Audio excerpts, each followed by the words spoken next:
Selamat datang di Bijak News Jumat 20 Juni 2025 bersama saya Elis.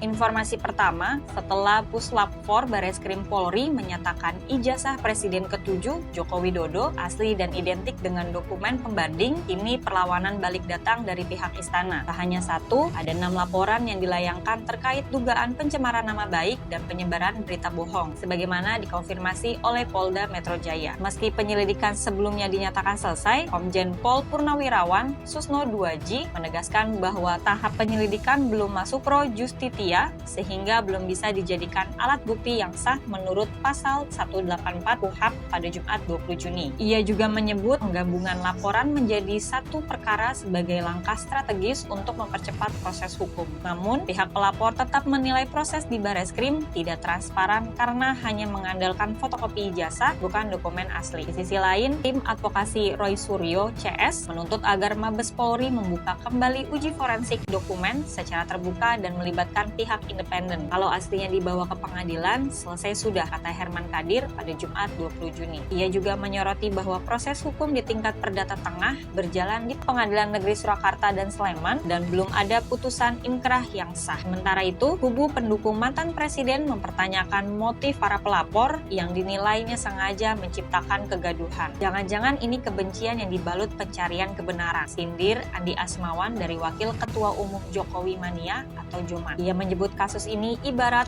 bola liar yang dirancang panjang dan melebar menyentuh isu KKN hingga skripsi. Semua pihak ini menanti apakah transparansi penyelidikan ulang benar-benar akan digelar atau akan terus jadi bahan panas dalam politik jangka panjang. Informasi kesehatan, anak 12 tahun meninggal usai diduga ditolak rawat inap di RSUD Batam. BPJS Kesehatan tegaskan pasien gawat darurat harus dilayani sesuai aturan dan kasus tersebut sedang ditelusuri. Informasi daerah, pemerintah Kabupaten Gunung Kidul alokasikan dana senilai 217,1 miliar rupiah untuk 51 program penanggulangan kemiskinan tahun 2025. Menyasar 117.000 warga lewat bantuan RTLH, BPJS, pelatihan, dan beasiswa pada Jumat 20 Juni. Informasi ekonomi, Gubernur Pramono buka Jakarta Fair 2025 targetkan transaksi tembus hingga 7,5 triliun rupiah meski durasi dipangkas. Dia harap pengunjung juga melebihi 6,3 juta orang seperti tahun lalu pada Kamis 19